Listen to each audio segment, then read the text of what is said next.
Sizzle start and chocolate flare, fresh ingredients, love in the air. Nourish your body, feel so fine. Healthy living every time. Welcome to Dancing in the Kitchen, a cooking show with a twist. I am your host, Hannah Romanowski. Today, we are blending indulgence, beauty, joy in a way that nourishes the soul. We're delving into the world of chocolate, rich and decadent. We're pairing it with the elegance of roses, the ultimate symbol of love and self-care. And just when you thought it couldn't get any sweeter, we are sprinkling in some laughter yoga to bring more joy into the mix, because nothing warms the heart like a good laugh. Together, we'll explore how chocolate can be both indulgent and nourishing, how roses elevate your sense and your mood with their delicate flavor, and how moments of laughter can turn any meal into a celebration.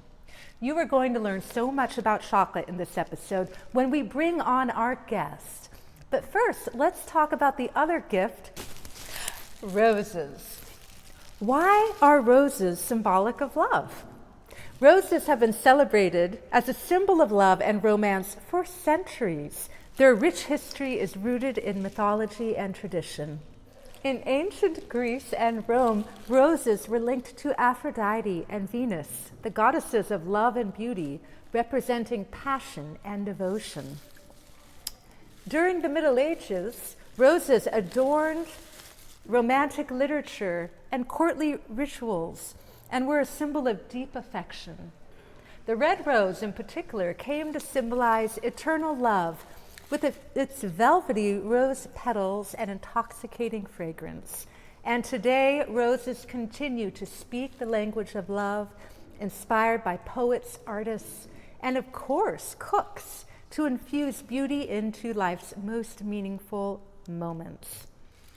I love Persian cuisine, and roses, the flavor of roses, are a big part of food from that culture and have a long history of symbolic meaning. Rose water is known for soothing properties that help to reduce redness and hydrate the skin and calm the mind with its delicate aroma. I know, right? And rose oil extracted from rose petals has a potent anti-inflammatory and antibacterial effects, making it a natural skin remedy for skin irritation and a powerful mood booster. So you can put oil on top of your ears, for example, and the base of your neck, or other parts, to experience that intoxicating and calming feeling that comes. And I'm sure there's something really witty I could say about a rose by any other name, but at the moment.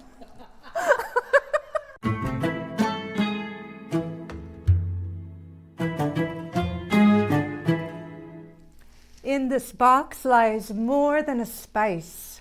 It holds a story, a rhythm, a taste of a faraway land. When I open it, the air will fill with its song, its aroma, and the secrets it's carried through the centuries. Are you ready to join me in the dance of the spice box? Let us begin.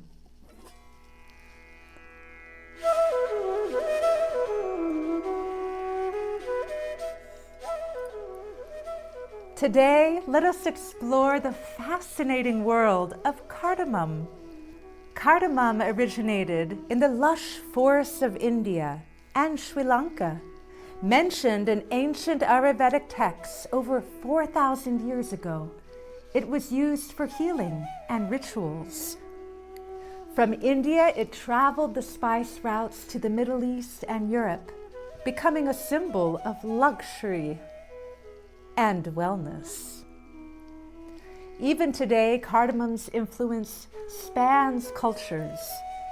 It's essential in Indian chai, Middle Eastern sweets, and Scandinavian pastries. Cardamom isn't just flavorful, it's a powerhouse of health benefits. It's a digestive aid used in Ayurveda to ease indigestion, bloating, and nausea. It's rich in antioxidants, protects against cell damage. Cardamom is great for oral health. It freshens breath naturally and fights bacteria. It supports heart health, lowering blood pressure and cholesterol. Cardamom is a mood booster. Its warm aroma reduces stress and anxiety.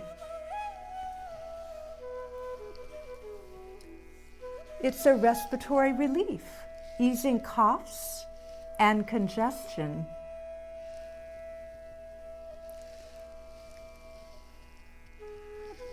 Cardamom provides blood sugar regulation and may improve insulin sensitivity.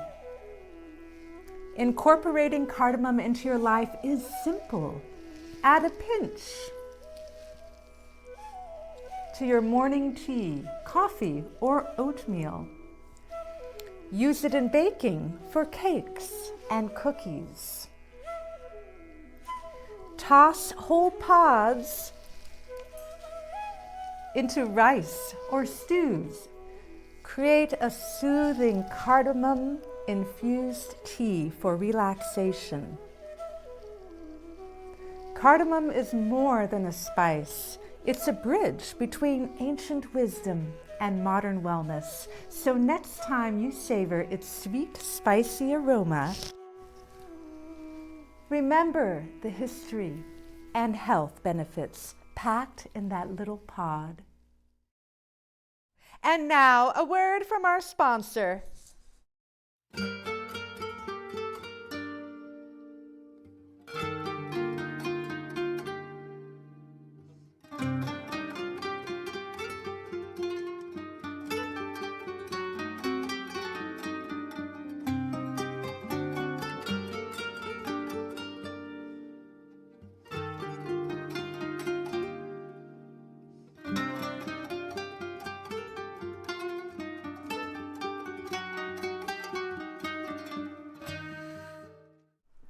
I would like to welcome our wonderful guest today, Mena Beaujolette.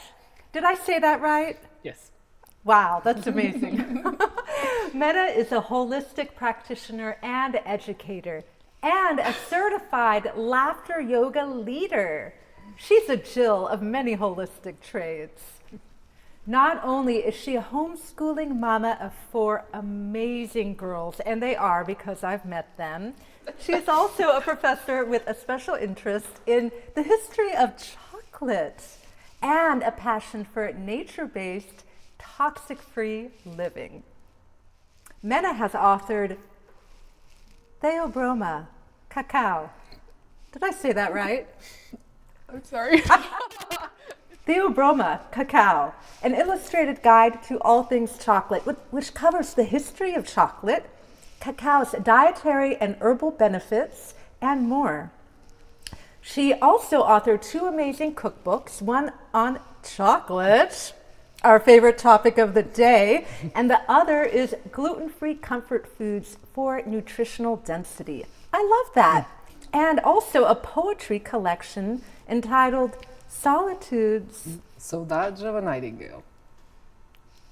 I'm really failing with the pronunciation today. We're okay. Say it again. Saudade of a Nightingale. Beautiful. And I have very exciting news. Mena is host of the upcoming show Rooted in Wellness with Mena. Tell us about your show. So it incorporates not only holistic living, chocolate, but also mom life, because I've brought my daughters in as little actresses to enact some parts that will be related to literary tales or movies. So It's a lot of fun. That sounds like such fun. And where can we access it? It'll be coming on Roku, and Shall people go to your website to learn sure, more? yes. They could Yeah. definitely go to my website. It's Rooted in Wellness with Mena or Holistic Wellness with Mena. Okay, fantastic, wonderful. So Mena, we are going to get to cooking some amazing, delicious chocolate treats. But before that, I'd love to explore one of your other many specialties, and that is laughter yoga. Can you tell us about that? Yeah, absolutely. So laughter yoga began in about 1995 with Dr. Kataria in India. He was a medical doctor going to a conference, and he'd been researching the health effects of laughter on people's well-being. And he decided to go to a park one day, gathered some friends, and they were telling jokes. And so they did this every morning, and the purpose was to laugh.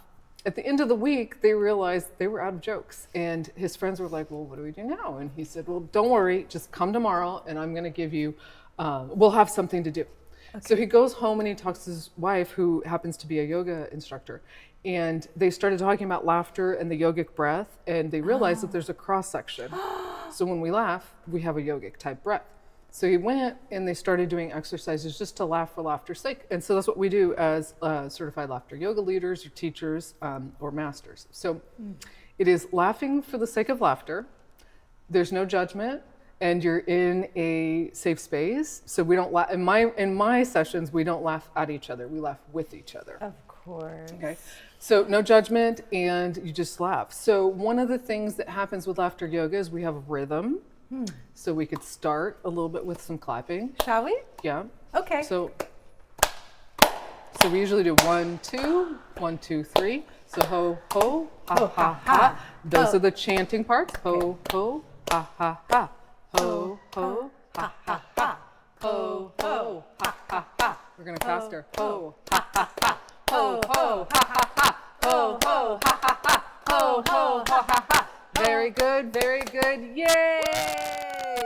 So that's our first exercise. I love it. I'm having fun already. And every session is different, and we do different things. So we can do shy laughter if we want. You want to try that? I do. I want to try it. Key components of laughter yoga, we do eye contact because it's a communal experience. So Love that.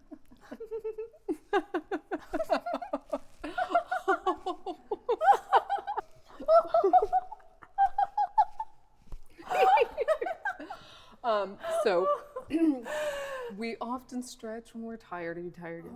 Or should we do another one? We could do another My one. flower might fall out of my hair. Will you demonstrate? Yeah, so Okay. After we do some exercise, we should feel our cheeks a little bit sore. Sometimes our throat gets a little sore. I already feel sore. And our belly should really get some of that soreness. And so sometimes what we want to do is just kind of bend over at the waist a little. Taking a deep breath as we come up, reaching for the sky. And could bring into Namaste. Namaste. And, you know, this is just a brief introduction to it, but in a normal session, you would take 20 minutes maybe in doing exercises, and then you get 20 minutes of laughter. It has amazing health benefits with all the endorphins, and you feel good after. And if anybody's been a runner and dance as well, I'm sure, with you, you feel that endorphin high. Well, I'm feeling it right feeling it right now, now, me and too. in fact, like I want more. Okay, so do you Let's know? do one more. Do you know Woody Woodpecker? Yeah. Do you know his laugh? Oh.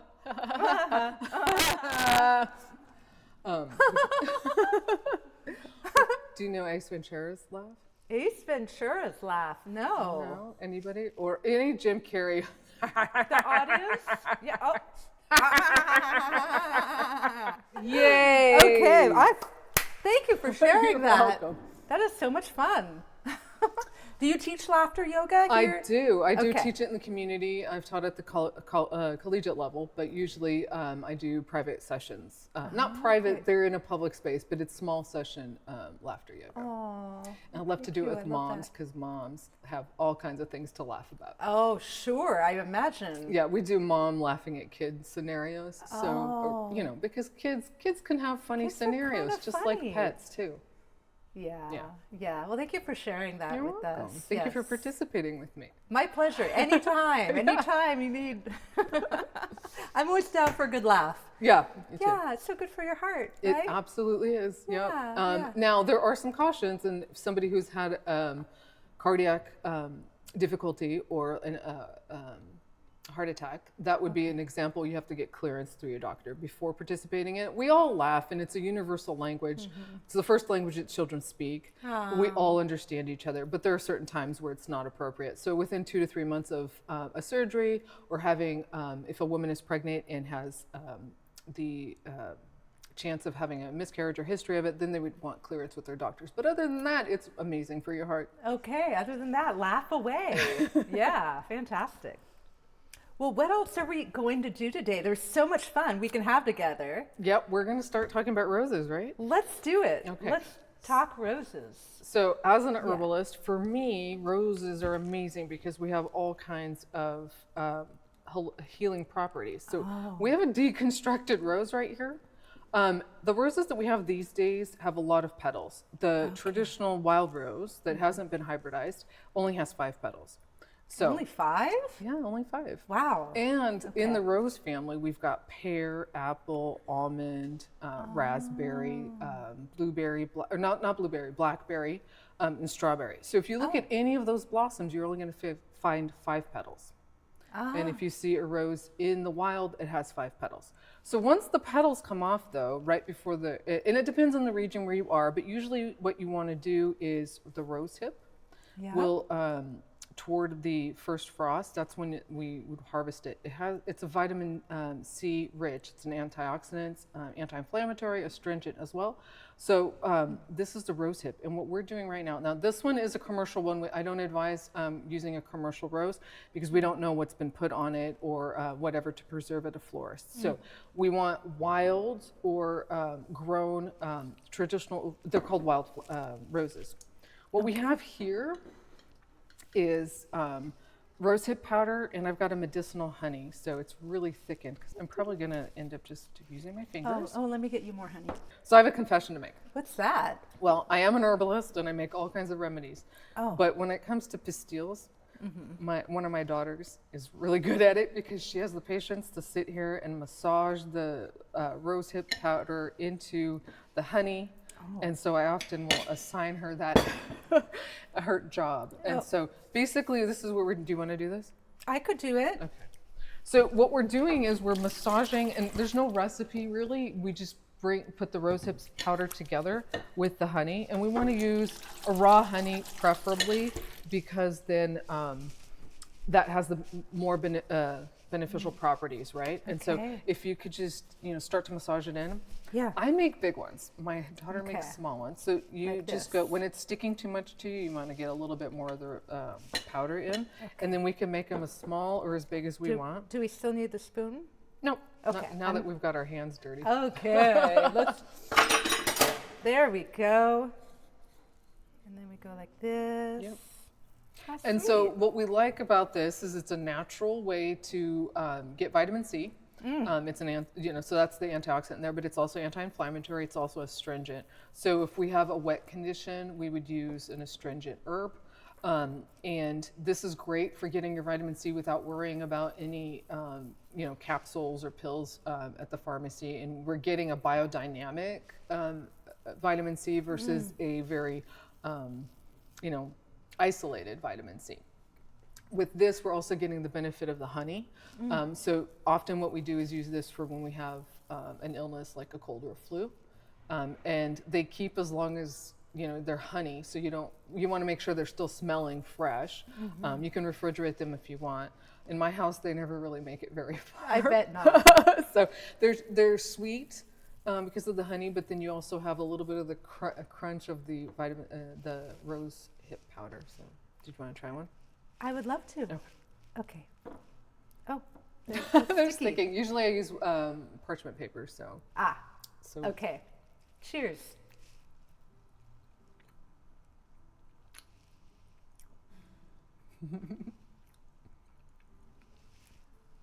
That's really nice.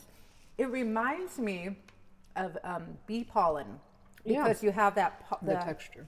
the texture, because obviously there's honey, but there's there's that Yeah. rose and just more different complexity, and then you have that texture. Yeah, and Yeah. we are going to be doing some molding of chocolate and stuff, but we could use this as a filling of a truffle if you wanted. Oh, okay. All right. Yeah, though maybe we should share some Yep. with our guests here. Yeah? Okay, and then we're going to wash our hands and move on to some chocolate fun. Yeah. Mena, you are a chocolate expert, and I'm so excited to have you here sharing all your knowledge about chocolate and this wonderful truffle, this wonderful dessert that we're going to make. So what we're doing is we're going to be making a cookie dough to make the center of the truffle, and I'm going to show 2 ways to do that. Okay. But first we'll make the cookie dough. So I'm using almond flour for its nutrient density, and also for those of us who are gluten-free, this is a great option. If someone is not gluten-free or wanted to do this with not nuts, you could use it with sunflower seeds if you wanted to do a sunflower seed flour. You could probably also do it Sasha Incha seeds. It would give it a peanutty flavor. Okay. Oh, you know what? I jumped the gun. We're What? just going to throw it all in. I usually put the liquids in first, but we'll just go. Gotcha. So we have the almond flour, we We've have got some honey. Yeah. And then today, because we're talking about roses, I'm going to use rose water as one of our flavorings. So you can use coconut oil or you can use palm. Today I'm using palm because it's sometimes a little bit softer to work with and you don't have to heat it up, but we'll see because today is a little chilly. So just Yeah, I don't work with palm oil hardly at all. Yeah. So, like, what are its uses? What do you like to? you can use it in the for? place of butter. So at home I have 2 little ones who are dairy allergic, so we use it in place of butter. Okay. And then here I have a little bit of sea salt that I put in with a vanilla glycerite that I made at home instead of using. And what is vanilla glyceride? So you use glycerin and water to make Glycerin. it just like an extract, except we're doing it because this is raw, and if we were serving this to a child, we wouldn't necessarily want to give them an extract that has an alcohol in it. So I use glycerite. And then here's the rose water that I've measured out. And then we're just gonna manually blend this together until we get a cookie dough consistency. Oh, I'm gonna have to put some muscle into it. okay. I can do that. Okay, I'll let Okay. you do that. Make me feel useful here. And what we're gonna do for flavoring, here we've got some lavender buds, and we're gonna mix that with rose. It's gonna be a lovely combination, and we're also gonna separate the dough into 2. So I've got another bowl for that, and we've got bilberry, which is an antioxidant-rich herb that we use, and it's got an affinity for the eyes. In World War II, actually, they discovered they didn't have, had some shortages, but in England they were eating bilberries, and the pilots said that their night vision improved. And so then we've had scientific studies since that show that it has an affinity for the eyes. So I love that as, as an herb for that. I'm still working on this. Still working. That's good. Yeah. What we're going to end up doing is we're going to make little balls of 2 different sizes with that Okay. after we've put our inclusions. But look, I kind of want to just get my hands Yeah. in there. Is that okay? yeah, I do. Okay. When I'm at home, I like to use the food processor. It makes it faster. Gotcha. I also, again, my kids are always in the kitchen, so I have one who's more patient, and she'll just mix it for a long time, and we get it super smooth. Okay. It's like Play-Doh. It is. And again, if you don't have a dairy allergy, you can definitely do butter, just like you would. I can make Play-Doh shapes. And it should feel a little bit sticky with the honey. And if we want to put half of that in here and half over there, then we'll put some lavender in one bowl. We'll put the bilberry in here. Yum. Okay. And voila. All right. Yeah? And now, Okay. now we'll put the bilberry here. We'll put the lavender there. You don't have to use all of it, but if you want to make it super rich, we can. I would keep your hands dirty. I'm going to wash. Oh, keep them dirty. yeah, because we're going to mix this in. And then Like half of it? You Yeah, said? probably. Okay. Depends on how strong you want for the lavender. I like a lot of lavender. All right. Yeah. And so the bilberry is kind of functioning like a chocolate chip would. Oh. So I just throw it in. So okay. that's how I approach herbs in my cookie dough, Yeah. because I just toss them in if I think it'll taste good. Uh-huh. So what we have is, depending on who you ask, rose is considered an aphrodisiac. So I don't know so much if we herbalists would say that that's in fact true by eating it, but when we smell it, we have these feelings that come out with rose. So can you smell the rose a little bit? I'm smelling a lot of the almond, but I'm smelling we're the gonna have lavender. layers. Yeah, you are. But there's honey, there's almond, there's rose. An almond is still a rose And almond is a rose. in the rose family, so Yeah. it's apropos. Okay. Dancing in the Kitchen is filmed in an actual ballroom studio, Hidden City Ballroom in Point Richmond. It's in a 100-year-old converted church. It's so gorgeous. This is really my happy place. I love it because while we're here in the kitchen, there are literally dancers dancing out here in the sanctuary. Da, da, da, da. So if you hear the tapping of feet in the background, just know there's dancers dancing by. So we have in our melting pot chocolate, Okay. and I chose a raw chocolate for today that's sweetened with maple syrup. Ooh, So I've already put a little bit of chocolate in here, but I'm going to teach you how to do it, and then we're Okay. going to paint it. So we take our saucier, that's the saucier. and we're going to put in the chocolate. Now we can do a messy way, which is just you put it in and then, move the chocolate around and dump it out. We're going to do it kind of a conservative way. Okay. That did sound messy, whatever you said. It is, and when you have a bigger space, it makes more sense. Mm-hmm. Okay, so I'm just going to put a little bit in. And we're going to put let's see, Should I do something? in a sec. I'm going to show you how Okay. to do it. I'm just putting it in. All right. Okay, so we have a rose mold today. Oh, how sweet. And then we have a different flower. Oh. So let's put the lavender one in here when we're ready. Okay. And then I'm going to give you a culinary brush. Oh, And what we're going to a do, culinary brush. we're going to brush it up against the sides. Okay. And what we want to do is to get the whole wall, get a layer of the chocolate there. You don't want any holes because then our Alright. truffle will come apart. Okay. So you want to get the chocolate all the way at the side Yeah. of the mold. Okay. Now, if we wanted to do it rustic style, you could just put chocolate layer on the bottom, put your cookie dough in the middle, and then top it with some chocolate on top. But we're going to try to do a formed one. Okay. All right, I'm going to put that there for now. And Chocolate art. exactly. love this. Yes. So the next step, if you want to roll a little bit of the lavender balls in about this Alright. size.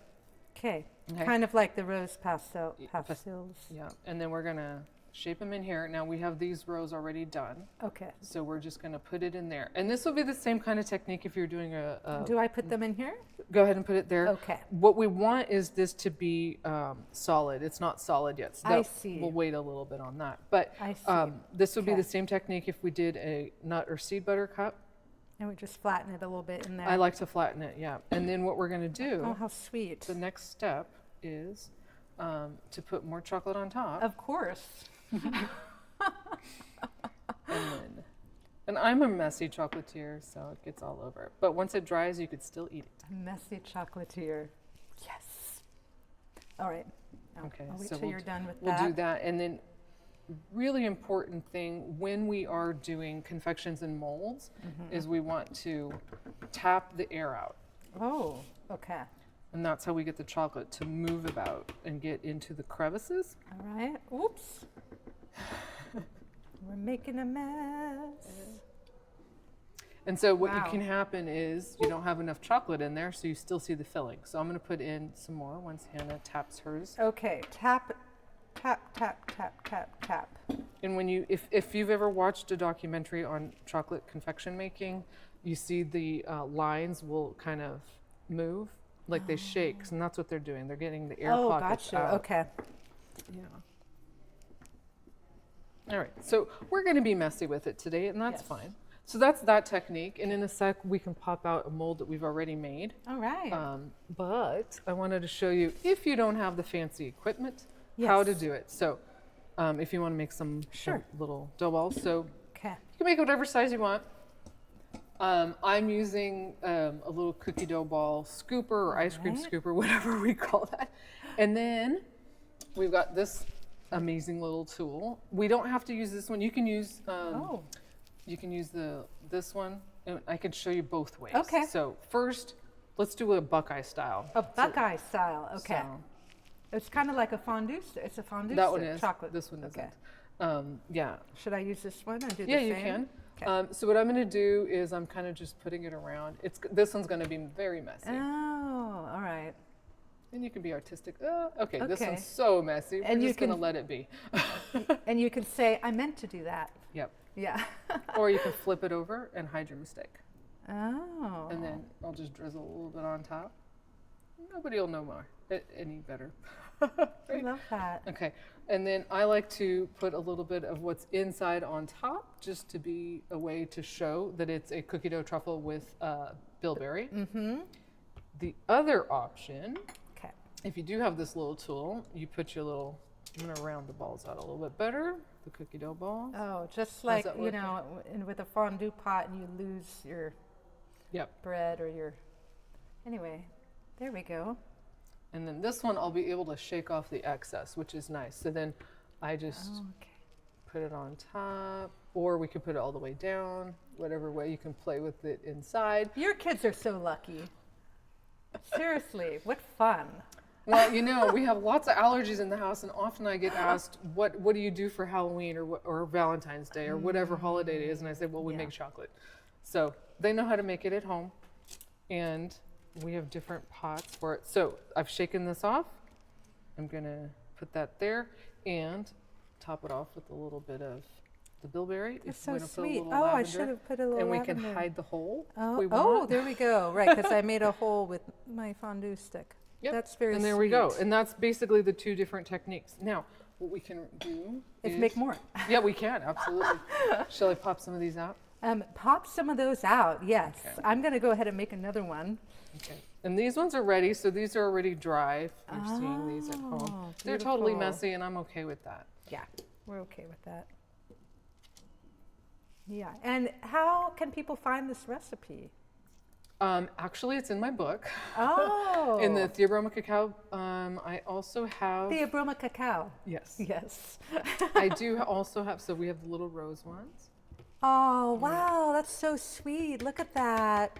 I mean, So- that looks so professional. Right. Right. And so we can do them like this, which is, just kind of messy at home. But if we want to be cute and make a Valentine's box for our friends, Oh, those that are is an option. That is so sweet. And then just pop right out because I like to use the silicone versus, I don't like to use plastic ones. They break all the time. They have the toxins. This is European grade silicone. Okay. So, and the chocolate's not that hot, but if it were hot, I wouldn't want it touching the plastic. So, Yeah. Yeah. So these you could do it without the chocolate too. yeah, you could eat it with just, you could eat a It's cookie like dough. cookie dough. It's Yep. just healthy cookie dough. Yep. Fantastic. And no worries about anything raw or not because it's all healthy Right. ingredients that aren't going to go bad. That's terrific. Thank you so much for showing us welcome. this. This is such a beautiful thing to do for ourselves. If you want to give yourself a Valentine's Day treat or your loved ones, is to make these delicious little chocolate truffles. Have a Galentine's party Have a Galentine's party. Yeah, and then make your own chocolates. love it. Did you want to try one? Yeah? Yeah. Which one? Well, so these are all bilberry. We didn't make the lavender earlier, so you're going to have to wait for those to Okay. solidify. But Okay. do you want to try one of the pretty ones? I sure do. I'm going to try one of these. Oh, it's so good. It's just like a little bit of heaven. Whoa, chocolate heaven. The bilberries give it like a chewy. Yeah. Oh, I needed that.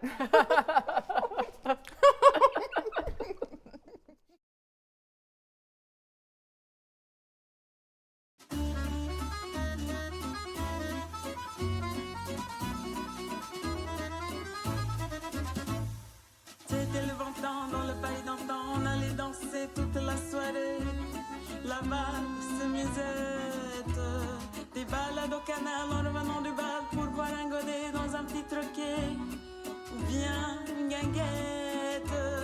C'était le bon temps dans le palais d'antan, il y avait des gamins, des petits gavroches, les mains dans les poches, le verre sur la tête, ils marchent en sifflant ou à bicyclette à Ménilmontant. C'était le bon temps dans le palais d'antan, c'était le bon temps.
C'était le bon temps dans le palais d'antan, on allait danser toute la soirée.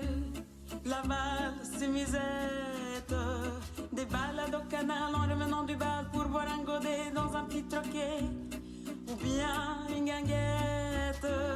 C'était le bon temps dans le palais d'antan, il y avait des gamins, des petits gavroches, les mains dans les poches, le verre sur la tête, ils marchent en sifflant ou à bicyclette à Ménilmontant. C'était le bon temps dans le palais d'antan, dans le palais d'antan.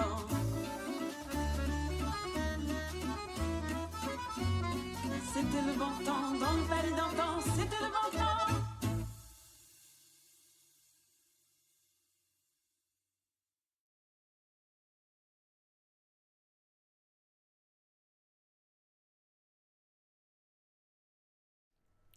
So this is very exciting. We're going to do our raffle now. Yeah. And I have a number, and it's a very special number. It's 14250.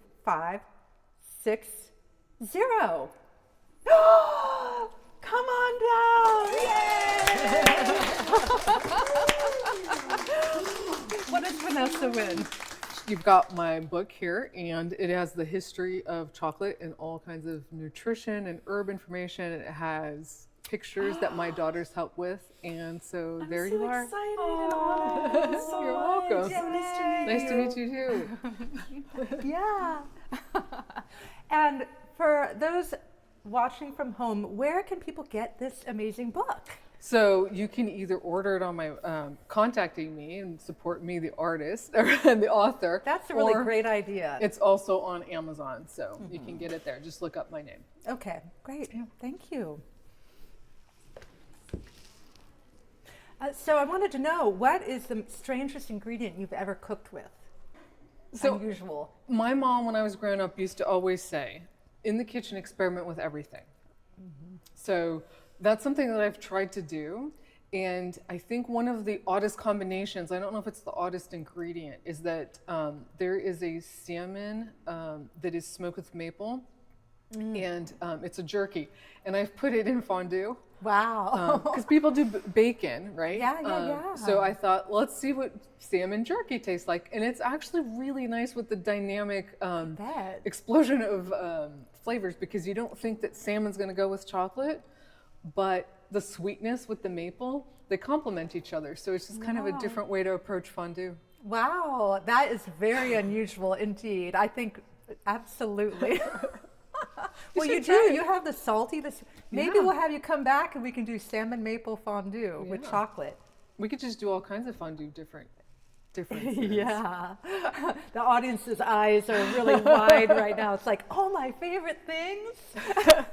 If it tastes good, put it in some fondue and see what you think. I love it. And if it tastes good, put it in chocolate. That's true too. Yes. I don't know if I've ever met anything that didn't go well with chocolate. Well, there you go. I probably have one thing here and there, but I have another question for you. Yeah. Do you have a favorite memory of the kitchen or cooking? I have lots and lots because my mom and my paternal grandmother were kitchen ladies. But one of my favorite things that happened in a kitchen for me all the time, we're from the Azores Islands, and we have this dessert called the spes. The spes. And that means spices. So Okay. it has a pastry dough on the outside, and in the inside it has a brown dough that has anise and pepper and spicy flavors with cinnamon as well. So it's just delicious. But my grandmother was very, very finicky about making it and making it look pretty. So when she made it, she would set aside the good ones, what she thought was up to par, Right. and put the not so good ones she called ugly to the side in a little canister. For the kids. And when the grandkids came over, she would say, "Come here," and she'd take us to the side of the kitchen and try to hide it from our parents. But I'm sure our parents knew what was going on, and she'd give us like a bag to take home. So we got the ugly spes, but it was delicious nonetheless. So I love that memory. I bet. And And that's what grandmas are for, Right. sneaking the treats, right? And what's tied to that memory is that everyone thinks it's my grandmother's recipe. Oh. Comes to find out, when I was pregnant with my first daughter, I went and said, "Grandma, you need to teach me. We want to have a day with cousin and mine and I. We want to have a day with you where we make the spes." Okay. And so we're talking about it, and it's specific to the island my parents are from, this particular recipe. And she said, I asked her, "Where'd you get the recipe?" And she said, "Do you know what? It was your mother's recipe." Oh. So it turns out that my favorite dessert happened to be my mom's recipe, and I Aw, didn't know it, and she had already passed on. So it was another gift in the kitchen for me. That's very sweet. Yeah. Oh, thanks I for think that's one of sharing. my favorites. What's some advice you have for people who are trying to eat healthier in the kitchen? I think the number one piece of advice, no matter what, whether it's the kitchen or other healthy lifestyles, take one step at a time. We don't have to do everything all at once. There's all of everything. You know, Yes. there are lots of things. So if we do one thing this week and we add another one next week, depending on our pace, I think that one step at a time. And Yeah. then following that is to forgive ourselves and have grace if we make a mistake, right? I don't think there are mistakes when it comes to wellness. It's just that maybe we take a step back. And wellness is not a linear progression. So giving ourselves grace and taking one step at a time, I think those are good approaches to health and wellness. There's so much wisdom in that. Thank you, Mena. You're welcome. Is there anything else you'd like to share with our audience? No, just enjoy some chocolate. Yeah. And, you know, a lot of people think that it isn't healthy, or people say, "Oh, I can't," or it's guilty pleasure and that kind of thing. And I don't really believe in culinary guilty pleasures. I believe in pleasures neither. that are balanced, right? And so chocolate, it's about how we approach it. If we choose a chocolate that is a mainstream full of sugars and flavors and not natural fats, then that's not going to do our health any good. But if we choose one with sugars that aren't super high, so we want, for therapeutic purposes, anything 74% or higher, Okay. that would be a good quality chocolate. So Okay. chocolate is perfectly welcome in a healthy approach. I think that's great. And you and I are certainly in alignment, especially on that point with healthy desserts. You can have the sweetnesses and those indulgences because they're satisfying on different levels. Yes, Yeah? yeah. And there are healthier ways to do it. And I love that you provide so many resources for people. So how can people reach you if they want to work with you? So I have a webpage. It's rootedinwellnesswithmena.space. So that's right. probably the easiest way to get in touch with me. And I am on Instagram and Facebook as well. Fantastic. Well, thank you so much for being here and Thank you sharing for having this. me. Thank you. Healthy living made easy. We cook it up and keep it breezy. From your kitchen to your plate, good vibes get away. Healthy living made easy. Taste the joy, it's all so cheap.